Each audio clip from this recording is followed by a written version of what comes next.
Innal hamdalillah nahmaduhu wa nasta'inuhu wa nastaghfiruhu wa na'udzu billahi min shururi anfusina wa min sayyiati a'malina man yahdihillahu fala mudilla lahu wa man yudlil fala hadiya lahu asyhadu an la ilaha illallah wahdahu la syarika lahu wa asyhadu anna Muhammadan abduhu wa rasuluh.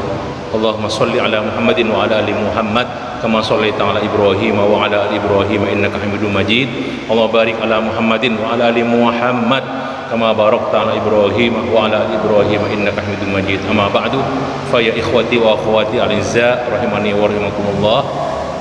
Pertemuan yang lalu saya membacakan beberapa hadis tentang datangnya Mahdi, tapi tidak saya baca semuanya.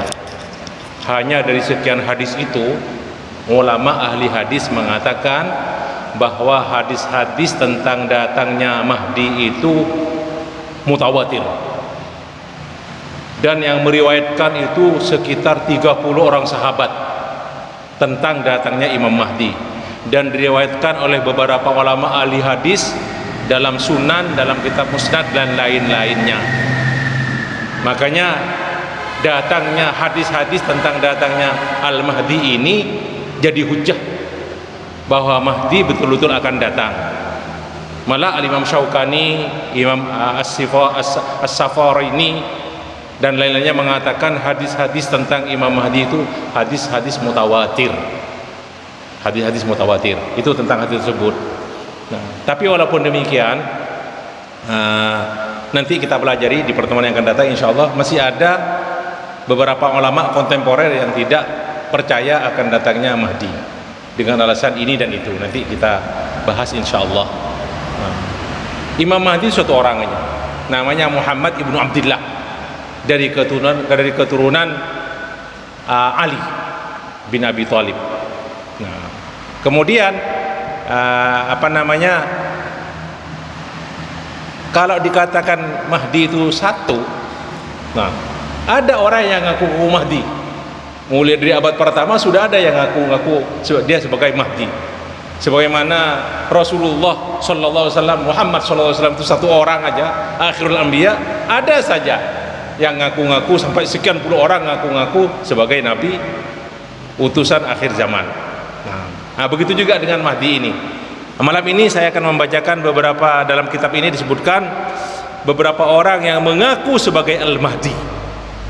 Yang pertama dalam kitab ini disebutkan diantaranya yaitu orang-orang Syiah Rafidhah. Syiah Rafidhah ini Syiah yang paling al-hulat, yang paling ekstrim sekali, yang sampai menuhankan Sayyidina Ali ini. Syiah Rafidhah ini mengatakan bahwasanya Mahdi, mereka ada Imam Mahdi tapi belum keluar. Jadi sampai saat ini mereka belum keluar. Nah, dan Mahdi yang mereka katakan yang akan keluar ini adalah imam mereka yang ke-12. Nah, namanya Muhammad ibnul Hasan al-Askari. Namanya Muhammad ibnul Hasan, padahal dalam hadis dikatakan namanya Muhammad ibnu Abdillah.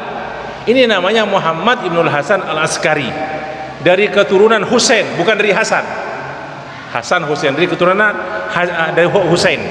Dan mereka itu imam orang Syiah ini membanggakan Husain, bukan Hasan, malah bukan Hasan yang dibanggakan. Nah, terus mereka berkeyakinan, punya akidah etika sendiri bahwasanya yang namanya Muhammad ibnul Hasan ini, al-Askari ini, sekarang ada di dalam Sirdab. Sirdab itu bangunan yang ada di bawah tanah, ada di kota Samura, salah satu kota yang ada di Baghdad, di Irak, ada di pinggiran timur dari Sungai Tigris. Jadi sembunyi sekarang di ruangan bawah tanah, dan suatu ketika akan keluar nanti di akhir zaman, itu kata mereka. Nah, malah mereka punya keyakinan, orang Syiah Rafidhah mengatakan Muhammad bin Hasan ini keluar biasa, kapan-kapan dia mau keluar ke kota-kota, ke desa-desa, tapi tidak ada orang yang tahu karena tidak kelihatan. Masya Allah, itu akidah orang Syiah, dan itu akidah yang bodoh sekali, kedunguan mereka sampai di sana. Ada dalam Sirdab, bangunan di bawah tanah, akan keluar tuh zaman. Makanya Ibnu Katsir dalam kitab ini mengatakan bahwasanya orang-orang Syiah itu orang Syiah itu orang-orang bodoh. Nah, Jadi katanya yang tidak punya dalil mengatakan Imam Mahdi akan keluar di akhir zaman bernama Muhammad Ibn Hasan Al-Askari yang sekarang ada di Sirdab.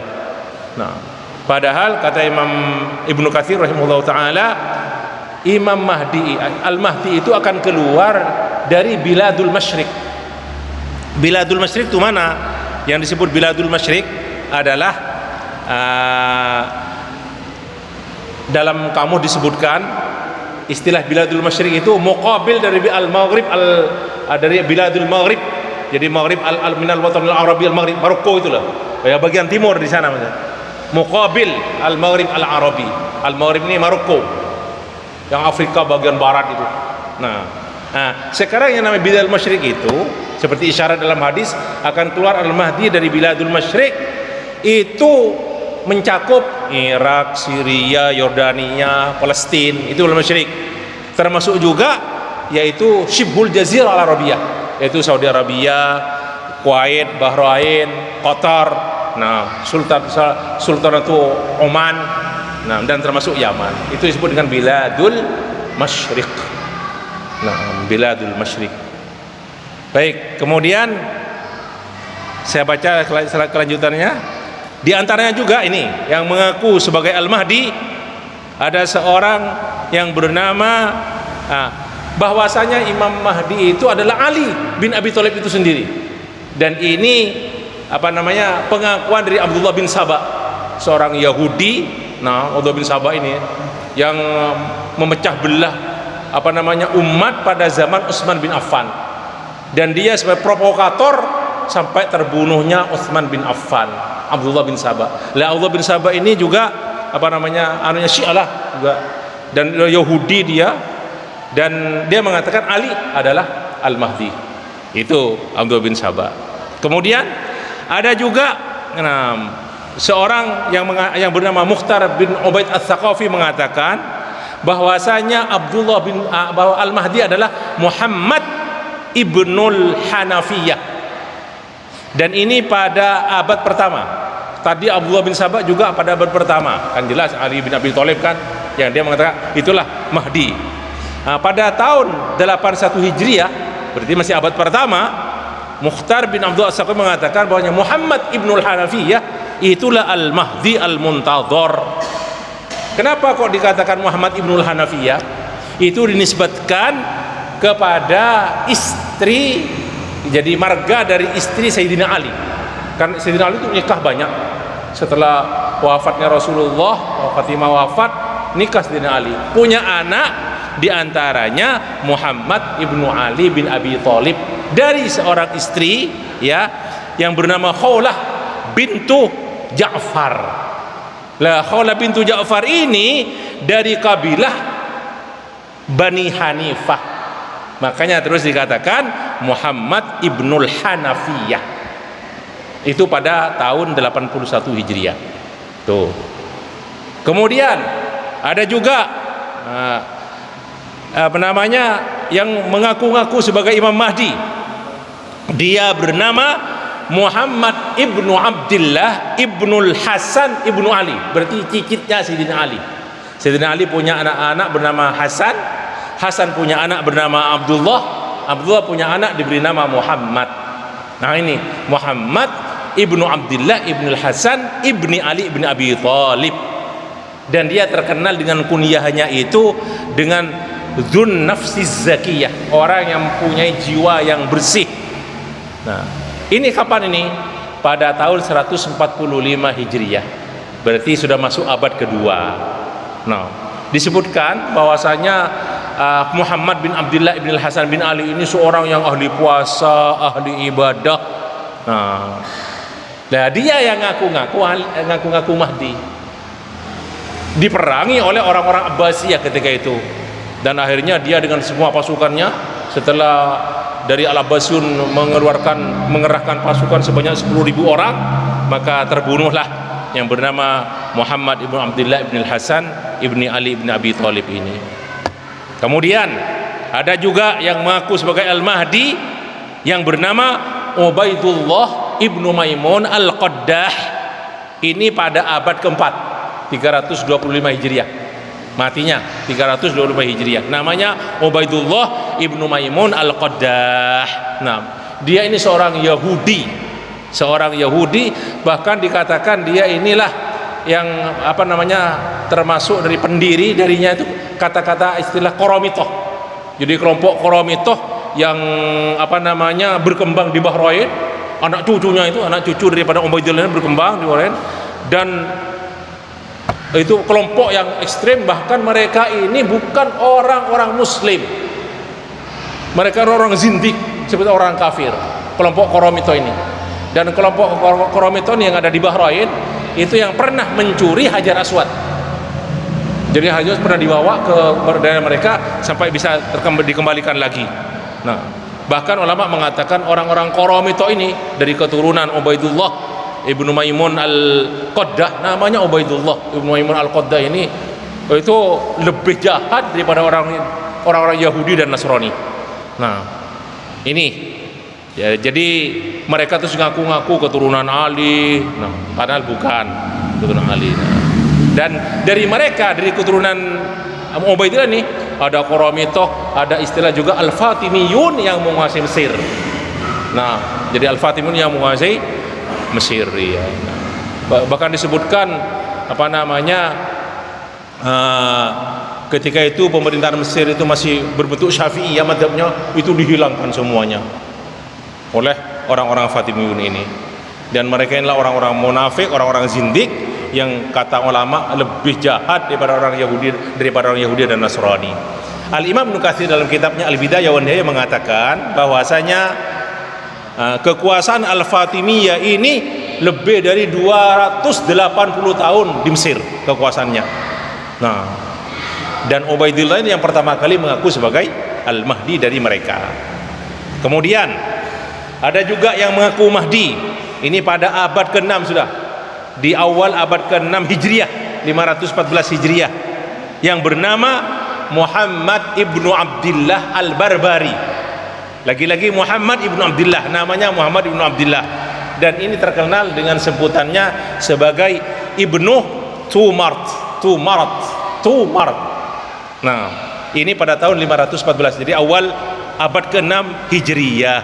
Nah, dia ngaku-ngaku sebagai keturunan Ali, dan dia ketika itu sebagai penguasa yang zalim, banyak membunuh rakyat, nah, menipu orang-orang. Bahkan disebutkan dalam cerita ini, disebutkan dia untuk mengatakan sebagai Mahdi, dia katanya orang-orang dia itu diletakkan dalam tanah, jadi dia menggali kuburan besar, dan sudah ada beberapa orang suruh masuk ke dalamnya, dan ada untuk nyawa, untuk bisa bernafas. Dia terus manggil orang-orang, kemudian dia berkata, jadi kedengaran suara dari dalam kubur itu kedengaran. Ya, mau manggil orang-orang, terus, wahai orang-orang yang mati, jawab, siapakah aku ini? Nah, ini. Akhirnya dikatakan dari kubur itu, antal Mahdi. Udah, antal Mahdi al-Ma'sum al-Muntadhar, kamu adalah al-Mahdi. Udah, banyak orang yang percaya. Tapi ketika dia khawatir siasat dia itu tipu daya ketahuan, akhirnya yang di dalam kuburan itu yang masih bisa bernafas, kan mesti diberi ada jalan nafas seperti itu. Nah, akhirnya dia khawatir, ditutuplah kuburan itu dengan tanah dan matilah semuanya yang ada di dalam. Tidak sebutkan berapa jumlahnya. Itu di antaranya. Nah, yang disebut yang populer dengan nama Ibnu Tumart. Kemudian berikutnya ada seorang, ini dari Sudan ini. Ini sudah abad ke-14 Hijriah. Awal 14 Hijriah, tahun 1302 Hijriah. 1885, abad ke-19. Bernama Muhammad ibnu Ahmad ibni Abdillah As-Sudani. Nah, ini dia mengaku Al-Mahdi. Dia ini berumur panjang dan banyak juga pengikutnya. Nah, tapi dia itu bukan Al-Mahdi. Nah, dia ngaku-ngaku Al-Mahdi. Kemudian ini yang terakhir dalam kitab ini, yang mengaku Mahdi adalah bernama Muhammad ibnu Abdillah Al-Qahtani. Ini pada abad ke-14 Hijriah. Peristiwanya tahun 1980 Miladiyah, 1400 Hijriah. Nah, dan dia orang Saudi, orang Riyadh. Nah, pernah berguru, jadi muridnya bin Bas, Abdullah bin Bas, ulama yang sohor di Saudi itu kan. Jadi Muhammad bin Abdullah Al-Qahtani ini dari Bani Qahtan Saudi, bagian wilayah timur. Dia muncul di Riyadh dan pernah belajar. Nanti ada anunya itu, pembantu dia itu Juhaiman Al-Utaibi. Nah, terus peristiwa yang sangat terkenal sekali, mungkin seperti Pak Haji Jami mungkin masih ingat, 1400 atau 1980. Waktu itu abah saya 1979 ke Mekah sama Umi, sama Haji Marjan dari Pekamban, semuanya. Dan peristiwanya persis waktu 1 Muharramnya. Jadi Syawal, Dzulqa'dah, Dzulhijjah, 1 Muharramnya itu mereka menyerang Masjidil Haram. Jadi mereka menyerang Masjidil Haram. Ini saya sebutkan ceritanya di sini. Terjadi pada tanggal 1 Muharram 1400 Hijriyah, bertepatan dengan 20 November 1979. Jadi abah saya, ini saya sampaikan, ketika itu ada di Masjidil Haram dan termasuk yang selamat. Karena korbannya ketika itu ada beberapa puluh orang mati. Jadi setelah subuh mereka ini sudah mengerahkan pasukan jauh-jauh sebelumnya. Sebelum tahun 80 ikhwani, Masjidil Haram ini tidak ada askar yang menjaga. Tidak ada askar dijaga di pintu-pintu, tidak ada. Keranda mayat apa semuanya bebas masuk. Lah mereka memanfaatkan ini untuk menyerang dan menyatakan di depan orang khalayak ramai yang sholat subuh ketika itu, mereka itu menyampaikan bahwa akan ada Imam Mahdi, ada Al-Mahdi Al-Muntadhar yang bernama Abdullah tadi Al-Qahtani itu, Muhammad bin Abdullah Al-Qahtani. Nah, siapa yang membantu dia itu? Yang membantu dia itu adalah Juhaiman Al-Utaibi. Juhaiman ini pernah jadi tentara nasional di Saudi selama 18 tahun. Iya. Dia tidak suka dengan kepemimpinan Khalid bin Abdullah ketika itu, yang jadi raja Khalid bin Abdullah, dan menteri pertahanannya Sultan bin Abdullah ketika itu. Nah, dia terus mengerahkan, disebutkan antara 200 sampai 600 orang itu memasukkan senjata lewat keranda-keranda. Jadi katil masuk, ditaruh di bawah di bawah tanah. Bangunan bawah tanah Masjidil Haram itu ada. Kalau di sanalah. Pas tanggal 1 setelah sholat subuh, mereka terus membawa keranda tersebut yang mungkin mengira orang-orang banyak jenazah mau disolati gitu kan. Ternyata di dalamnya berisi senjata. Nah, dan termasuk berisi bom juga. Baru mereka siap. Wah, ketika itulah beberapa orang jadi korban, puluhan orang jadi korban. Dan saya tahun 80, ini bulan Muharram kan, saya datang ke Mekah ketika itu bulan Jumadal Ula. Jadi 6 bulan berikutnya saya datang ke Mekah. Masih menara-menara yang kena tembak itu banyak masih. Dan tempat persenjataan mereka di bawah tanah itu sudah banyak bekas tembakan-tembakan. Iya. Nah, mulai setelah itu sudah ada perbaikan, dan sejak itulah semakin ketat penjagaan Masjidil Haram itu, sampai ada polisi-polisi setiap pintu, ada polisi sampai sekarang. Itu ceritanya Juhaiman ini. Nah, jadi dia juga berpidato di mana, setelah mic diambil oleh Juhaiman ini, dan Muhammad bin Abdullah juga hadir ketika itu. Akhirnya pemerintah Saudi Arabia ketika itu pada saat itu juga minta bantuan sampai beberapa ulama Saudi. Jadi setelah aklamasi gitulah, sekian ulama sudah mengatakan bahwa kita boleh minta bantuan sampai ke negara-negara kafir, dan disetujui oleh raja. Jadi sampai ada bantuan dari Prancis, dari Amerika ketika itu, ya dari Inggris bantuan untuk menyerang mereka. Akhirnya mereka beberapa orang yang tertangkap semuanya dihukum pancung. Ketika itu dihukum pancung. Nah, itulah cerita peristiwa Masjidil Haram pada tahun 1407 atau 1979. Jadi saya masih sempatlah tahu keadaan situasi karena saya datang 6 bulan setelah itu ke Mekah. Nah, kemudian sekarang bagaimana? Apakah ketika kita menolak atau tidak percaya mereka ini yang ngaku Mahdi kita tolak, apakah kita berarti mendustakan hadis-hadis tentang datangnya Al-Mahdi? Tidak. Nih kata Syekh Dr. Al-Arifi. Nah, bedakan antara membenarkan hadis-hadis yang hukumnya mutawatir, nah, tentang datangnya Al-Mahdi, dengan kita menghukumi si fulan sebagai Al-Mahdi. Bedakan.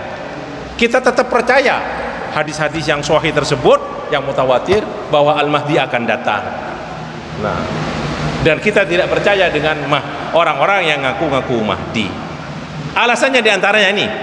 Jadi ada beberapa kriteria ya. Diantaranya Mahdi itu dia tidak mengajak orang untuk membaiat dirinya seperti dalam hadis disebutkan, tapi orang-orang secara otomatis filailatin, kata dalam hadis itu, orang-orang langsung mendukung dia dan membaiat dia di Ka'bah.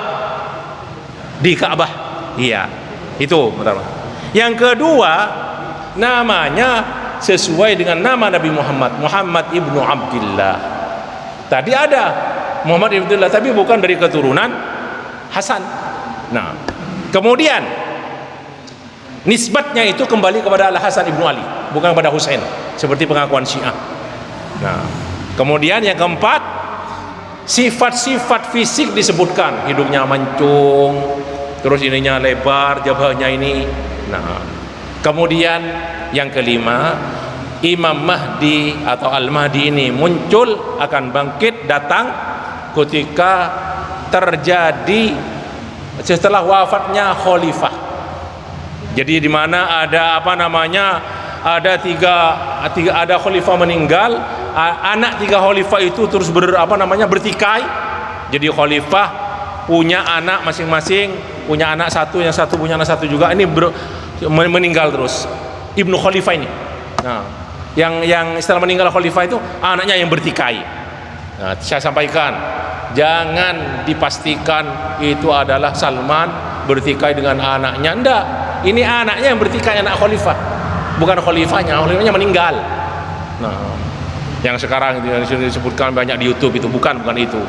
Nah, kemudian disebutkan dalam beberapa sifat tentang Al-Mahdi dalam hadis.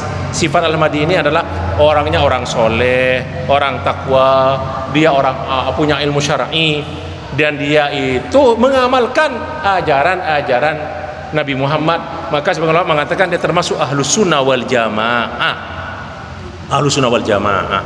Nah, kemudian di antaranya juga dia akan muncul yang dibaiat oleh orang-orang, dibaiat di antara maqam Ibrahim dan rukun, di antara Hajar Aswad dan maqam Ibrahim. Di sanalah tempat baiat Al-Imam Al-Mahdi. Nah, Al-Imam Al-Mahdi. Jadi dengan demikian, disebutkan dalam kaidah di sini kita disebutkan, barang siapa yang mengaku dia sebagai Al-Mahdi dan tidak cocok sifat-sifatnya, keadaannya seperti disebutkan dalam beberapa hadis, dan pada ketika dia muncul itu Dajjal tidak ada. Nah, begitu juga Nabi Isa setelah itu, karena Nabi Isa akan bermakmum kepada Al-Mahdi, maka itu adalah pengakuan yang kedustaan, ngaku-ngaku saja.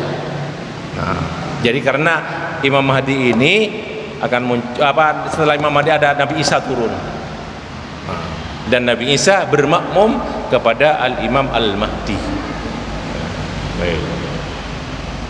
Jadi disebutkan di sini bahwasanya Imam Al-Mahdi itu menurut ahlus sunnah wal jamaah, ada sebagai imam pemimpin yang menyebarkan keadilan di dunia, dan dia itu tidak maksum, bukan seperti Nabi. Itulah sekitar tentang orang-orang yang mengaku Imam Mahdi, dan beberapa hal yang kita maklumi bagaimana menyikapi hadis-hadis tentang datangnya Al-Mahdi dan menyikapi orang-orang yang mengaku sebagai Al-Mahdi.